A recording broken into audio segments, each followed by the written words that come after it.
While other need licensing, the importer need to consult the export-import policy, that is called EXIM. So many other countries, it varies from one country to another country. It's mainly because of their policies, their procedure.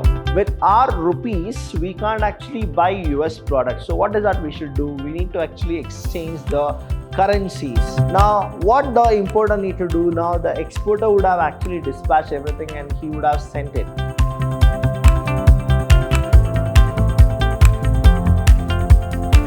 Hello everybody, a warm welcome to one and all. I'm Abhilash Chandra from the Department of Business Studies in Vidhyaashram PU College, the Temple of Excellence. Welcome to all the students here. And here in this chapter, I'll tell you, you will learn about export, you will learn about import. Now, in the last sessions, we have done what exactly the export procedure is all about. Now, we'll go with one more topic that is all about the import procedure. Now, what exactly import procedure is? Now, import trade refers to purchase of goods. That is, you are actually buying from some other country, right? So, import trade refers to purchase of goods from a foreign country. Import procedure differs from country to country depending upon the country's import and custom policies and other statutory requirements. So you are supposed to know that the import of so many other countries, it varies from one country to another country. It's mainly because of their policies, their procedure. Now let's understand what exactly this import procedure is all about. Now coming to the import procedure, the first one is, now I have given you all the 10 import procedures. Today I'll be doing half of the explanation. The next session I'll be actually explaining you the remaining one. So first one is, we need to go with one thing that is called trade enquiry. Now understand the export procedure. What usually happens is, the importer's country, right? That is a country where the importer is there, and that's a foreign country exactly, right? So I'll give you here, we have two countries. Let's take India as an example, and we have a country called USA. We actually make more imports from USA. Major imports are actually done by the USA people, right? Now if India needs to buy something from USA, if we need to buy, and what exactly the USA are selling the item. Now buying, when I say, India becomes the importer and USA, they become the exporter. So now done. First thing is, what has a import procedure? It's totally opposite of the export procedure. Now I explained you the export procedure where India is selling products to USA. Now the reverse process, that is, India wants to buy something from USA. Now when we go with this buying and selling combination, understand the importer. Firstly, Indians need to actually give a kind of order. They need to place an order, right? That we call it as trade enquiry. That is, whether those products are there in USA or not. So there will be an enquiry about it. Now procurement, that is, you are supposed to take procurement of import license. Before going with it, now first is what I need to know, that whether the product is available in USA or not. I'm just giving an example of USA. You can go with any other foreign country, then import will happen. Now what happens is, when I get to know that yes, there are the products which are available and I'm happy with the product, the costing, all those things I'm happy, and delivery time. And then what I do is, I now need to go and I need to actually take a license. Now where exactly I'll go, I'll take the licenses. There is a place called EXIM, import, export, EXIM is what it is. Now EXIM, that is called EXIM. Now this is what it is. Now in EXIM, what happens is, I'll get this license. Next is obtaining foreign exchange. Now here, foreign exchange, please understand, with our rupees, we can't actually buy US products. So what is that we should do? We need to actually exchange the currencies. So that is what obtaining foreign exchange.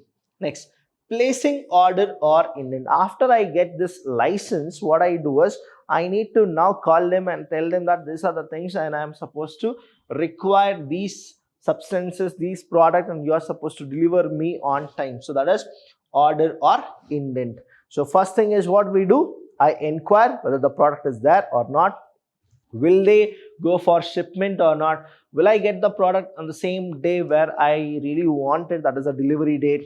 Everything I'll get it done here in trade inquiry. Next, when I get to know that yes they have, now I need to go take the license from the EXIM, that is export and import. And after that I need to actually go with the foreign exchange, that now they want me to pay in dollars. That is how it is. But let me be very frank here also, there are few of the Indians who are there in USA.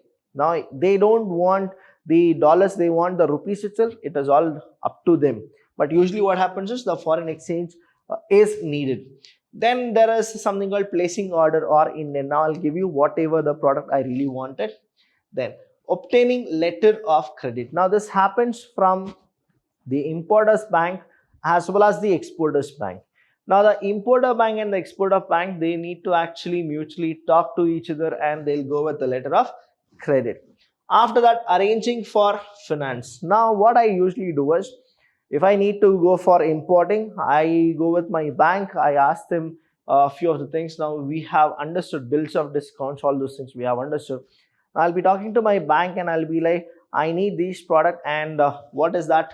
The arrangements I'll be doing it for the finance. Next is receipt of shipment advice. Now the way export procedure used to happen, where the captain is there and he'll actually go with the shipment loading and lading kind of a thing. The same way here, I need to get the confirmation about the shipment advice. Then retirement of import documents. I need to have all the documents of importing. Then arrival of good. When the goods comes, then the custom clearance and release of goods should happen from the shipment itself, that is the board in the port player, and that is how I'll be getting my goods to my country. So these are the things called as the import procedure. So it is totally opposite of the export procedure. Now whatever happens in the USA, we spoke about the export procedure. Now it is like the minute it comes to India, now what am I supposed to do? The shipment has come, the goods have arrived, but if I want to take that from the port player, I need to go with a custom clearance, and only after the clearance I can actually claim my goods. So these are the import procedures. So let's understand each and every point in brief. The first one here is trade inquiry. Now what exactly this trade inquiry is?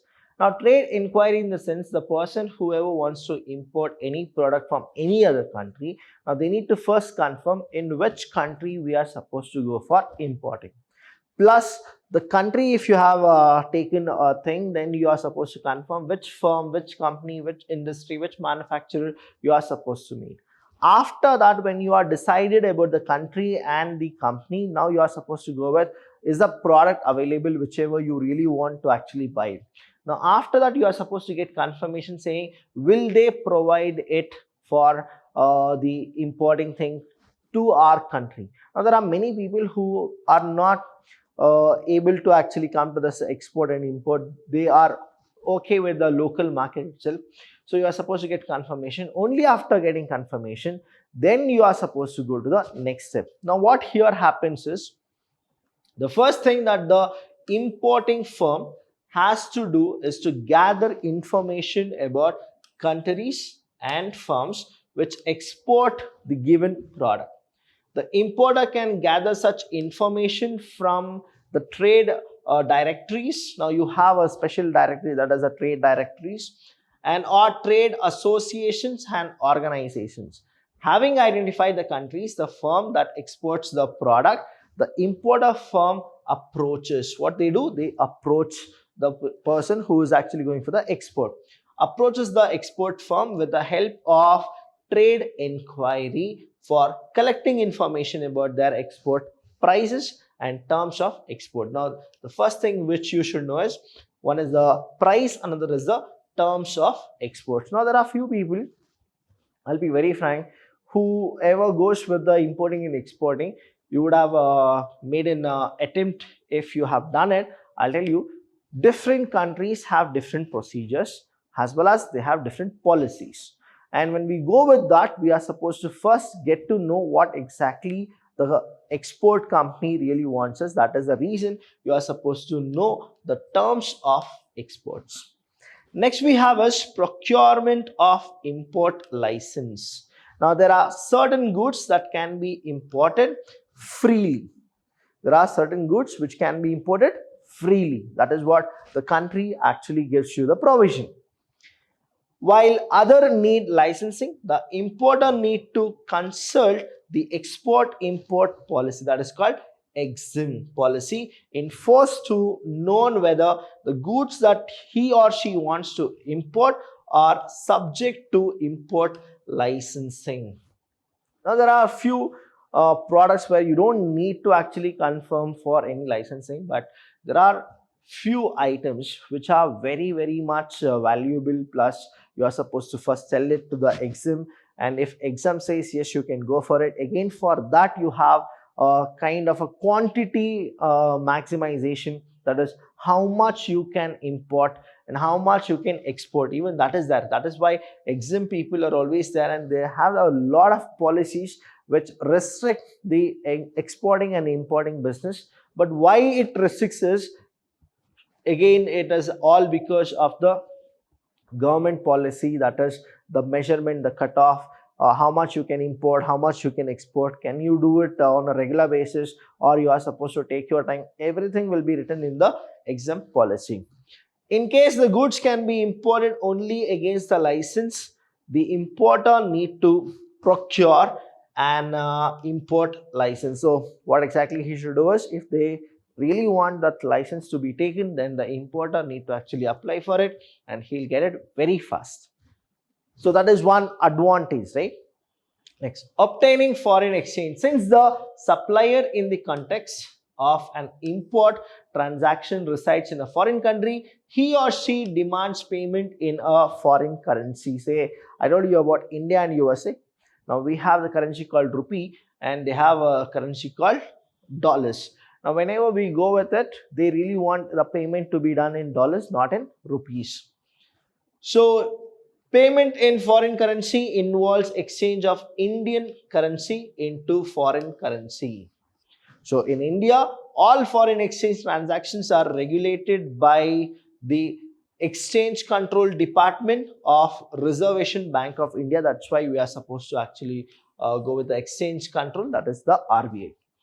And placing order or indent. Now you are supposed to place an order. Now you got the license, you have gone for the exchange of currency, everything is done. Now what exactly you want is, you want to go with the placing order and the indent. Now after obtaining the import license, the importer place import order or indent with the exporter for supply of the specified product. Now he will actually specify what is a product he really wants to buy. The importer order contains information about the price, that is the first thing. Then quantity, size, grade also. See here, you are supposed to place the grade, whether it is A1, A2, A3, is it fine, super fine, ordinary, all those you are supposed to go with it. Now here what happens is, how much is the net weight, how many kgs you want, how many tons you want, how many quintal you want, what will be the color of the product, everything will be given, so that the exporter will have a very clear idea about what are the products you are really wanting to import. And when you go with it, you will also mention the delivery date, that is you are supposed to get before 16 or 17, 18. Now it depends on how you went with the agreement, and the exporter should always be very flexible, and he should actually maintain that standard of actually delivering the product properly to your doors. Now packing, shipping, ports of shipment, and destination delivery, everything will be actually written, plus you have the mode of payment also written in the placing order or indent. So next one, after that we are supposed to get obtaining letter of credit. Now letter of credit, who will give? If the payment terms agreed between the importer and the overseas supplier is a letter of credit, then the importer should obtain the letter of credit from the bank and forward it to the overseas suppliers. So if they have, see here there is a funda, that is, if you have gone with letter of credit, only then you need to actually go to the bank and you are supposed to get confirmation. As stated previously, a letter of credit is the guarantee issued by the importer's bank that it will honor payment up to a certain amount of export bills to the bank of exporter. Now what happens is, whenever we go with importing, now we have placed the order, everything is done. Now the exporter always want a guarantee saying that will they buy or will they not buy it. Now there are many people who would have actually asked for a product, and after that the importing has taken place, but they will not pay at all. Now for that one product or two products, now the importer as well as the exporter, they cannot waste their time and they can't come to India. Now the person who's exporting from USA, now he can't come to India and search the person who the person was. So that's why what he does is he'll ask for something called obtaining letter of credit. Now when he goes for letter of credit, what happens is the bank of the exporter need to give say a letter where he will issue by the importer's bank that it will honor payment up to certain amount. If say it is 1 lakh rupees, say 20 to 40,000 rupees will actually be honored by the bank of the importer. The next one is arranging for finance. Now what is this arranging of finance? The importer should make arrangement in advance to pay to the exporter on arrival of goods at the port. Now what the importer need to do, now the exporter would have actually dispatched everything and he would have sent it. Now letter of credit is there where say partial payment is already done. Now what is that the importer need to do is he need to start arranging for the payment, so that the minute the goods come to the port, now the importer need to give it to the captain, or it can actually go directly to the person, that is whom they have exported, whom they have imported from. Now what happens is advanced planning of financial import is necessary, as so to avoid huge demurrages. Now demurrages means penalties.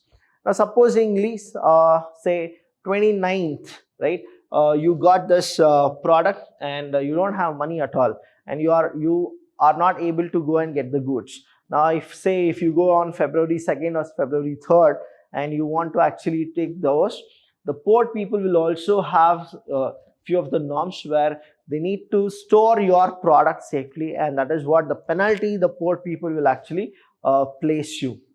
So you are supposed to have always the advance before. That is why you are supposed to arrange the finance very prior to it. So these are the things. In the next session, I'll be explaining the few more points are there of import procedure, which I'll be explaining to you students. Thank you so much, and keep watching, keep liking, keep sharing.